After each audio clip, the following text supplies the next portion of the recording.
कहते हैं सत्य को प्रमाण की जरूरत नहीं होती। ऐसे ही मेरे साथ एक सत्य बैठा है जिन्हें आयुर्वेद और नेचुरोपैथ में विश्वास ही नहीं था, लेकिन इनकी धर्मपत्नी को और बेटी को जरूर विश्वास था। दोनों कार्टिलेज खत्म हो गए हैं, डायबिटिक थे, प्रॉब्लम रहती हैं क्योंकि घर के सीनियर पर्सन है और इनके बिना घर तो अधूरा ही है। मैम, जब इनको तो विश्वास नहीं था, आपको कैसे विश्वास था, पहले ये बताओ। ठीक होने का तो बाद में पूछेंगे। हाँ जी, हाँ जी। पहले तो मुझे परमात्मा पे बहुत विश्वास है कि वो जो हमारे लिए करेंगे वो अच्छा ही करेंगे। तो उनके परमात्मा के प्रेरणा से ही मैं इनके यूट्यूब पे वीडियो देखती थी। हिम्स के हाँ जी, आचार्य मुनीश जी के, VRC जी के, और श्रीवास्तव संजय जी के, और मैं इन सब के जितने भी रिव्यूज़ वगैरह थे वो भी मैं देखती थी। तो उनसे सुनकर मुझे देख के ये लगा कि मेरे हस्बैंड को भी बहुत फ़ायदा होगा। तो इसकी कि आप वहाँ पे चलिए। इनको इतना भरोसा तो नहीं था, पर फिर भी मेरे कहने से ये यहाँ पे आए। और अभी आने के बाद इनको क्या दिक्कतें आ रही थी नरेश जी? इनको क्या दिक्कतें आ रही थी जीवन में? नहीं, एक तो ऐसे है कि जो सच है, मैं डिफेंस में सर्विस कर चुका हूँ। ठीक है सर। तो डिफेंस हमारा पूरा खर्चा जो कुछ भी हो जाएगा वो प्रमोट करके देता है, एक्सेप्ट आयुर्वेद। यहाँ पे देखिए, तो हमारा ये था कि जब हमारी गवर्नमेंट ने हमें फैसिलिटी दी हुई है जिसके लिए हमने अपनी लाइफ दी है, तो वहाँ ही क्यों नहीं इलाज करवाया जाए। ऐसा कितनी बार करेंगे, क्योंकि आयुर्वेद वाला बोलेगा 5 साल लगेंगे, कोई बोला 3 साल लगेंगे।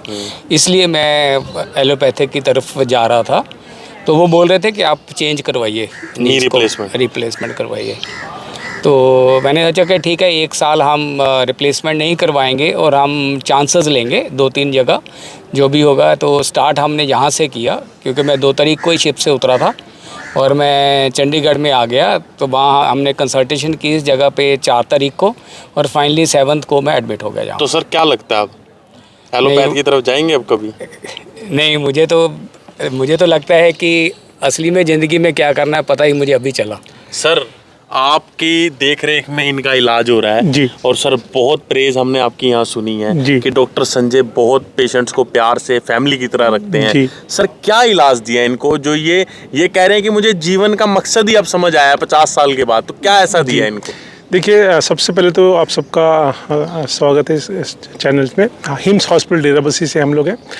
नरेश जी जब हमारे पास आए थे तो उस नरेश जी से पहले उनकी वाइफ और उनकी बिटिया मेरे पास आई और उन्होंने कहा कि मेरे हस्बैंड है और पीड़ित है, लेकिन मानसिक रूप से वो तैयार नहीं है कि यहाँ पे रुक के इलाज कराएं।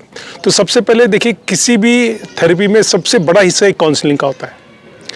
और जब मैं नरेश जी के साथ बैठा, परिवार के साथ बैठा, मैंने डिस्कस किया, सबसे पहला जो इफेक्ट है कि जो हम किसी के मन में ये परिवर्तन लाना और विश्वास दिलाना सबसे बड़ी बात है कि एलोपैथी के बगैर भी इलाजेज हैं। इस चीज़ का इनके पास विश्वास नहीं था। विश्वास तब नहीं था क्योंकि इन्होंने एक्सपीरियंस भी नहीं किया था। तो पहला चेंज तो इनको यह है कि मेरे कहने पे इन्होंने विश्वास किया और ये यहाँ पे एडमिट हुए।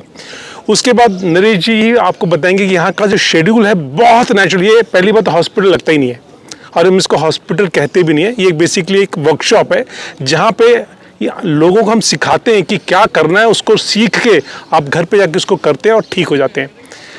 हम लोग केवल सिखाते हैं, प्रकृति ठीक करती है। हमारा शरीर जैसे हम मानते हैं पंच तत्व का बना है, चित्त जल पावन गगन से मीरा, यही 5 मिले बने शीरा। इस पंच तत्व के बने हैं, इस पंच तत्व से ही हम ठीक होते हैं।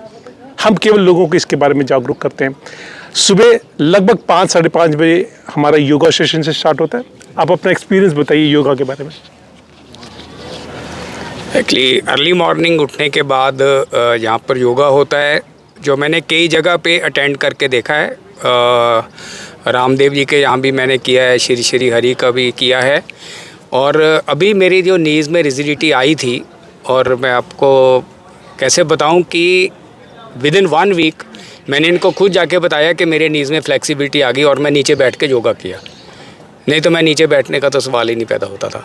आपकी बेटी भी साथ आई है मतलब, और आपको क्या चेंज लगा लाइफ में? आप तो यूथ हैं, आपको कोई चेंज लगा है कि मुझे अपनी लाइफ में कुछ चेंज करना है? सर एक्चुअली हम लोग पहले से ही थोड़ा बहुत फॉलो करते हैं, पर हाँ चेंजेस ज़रूर लगी हैं। जैसे ये DIP डाइट वगैरह, हमें ये लगता है कि अगर अभी बीमारियां लगने के बाद, या मेरे पेरेंट्स को इतनी एज में मिला है ये कि ये डाइट फॉलो करें, तो अगर हम लोग अभी से करेंगे तो हम लोग हमेशा फिट रहेंगे। तो मतलब आपको लगता है कि इसी डाइट को फॉलो करोगे आप जाके? हाँ जी सर। और मैम आपको क्या लगता है, आप क्या आगे से फॉलो करोगे, यहाँ आके क्या चेंजेस आए हैं लाइफ में? मेरे हस्बैंड को काफ़ी फ़ायदा हुआ है, उसके लिए जो भी वो मेरे को बताएंगे कि मैंने यहाँ पे ये सीखा है, मैं भी वो जाकर फॉलो तो परिवार जाके सब यही फॉलो करेगा? जी जी जी। ठीक है। मैं शॉर्ट में 2-3 मिनट आपको और बताना चाहूँगा कि क्यों मैंने इनसे स्टार्ट किया योगा से। बेसिकली हम लोग लाइफ में हमारा जो डिसिप्लिन है, जिसको हम सर्केडियन साइकिल या बायोलॉजिकल क्लॉक कहते हैं, हम सब आज यहाँ पे इसलिए आए हैं क्योंकि हमारा जो बायोलॉजिकल क्लॉक है, जो सर्केडियन साइकिल है, वो रिदम हमारा ऑलरेडी टूट चुका है। हम प्रकृति के नियम से, प्रकृति के सिस्टम से एकदम अवरुद्ध जा रहे हैं, बिल्कुल विपरीत जा रहे हैं। यहाँ पे हिम्स हॉस्पिटल में लोग ठीक इसलिए होते हैं कि हम लोग उस नियम को फॉलो करना शुरू करते हैं कि ब्रह्म मुहूर्त में उठना, सुबह योग करना, सबसे पहला जो डाइट आप लेते हैं, फ्रूट्स लेते हैं। जैसे अभी आचार्य जी ने भी अपने सेशन में बताया कि प्लेट 1 देन प्लेट 2 में हम लोग कच्चा सलाद खाते हैं।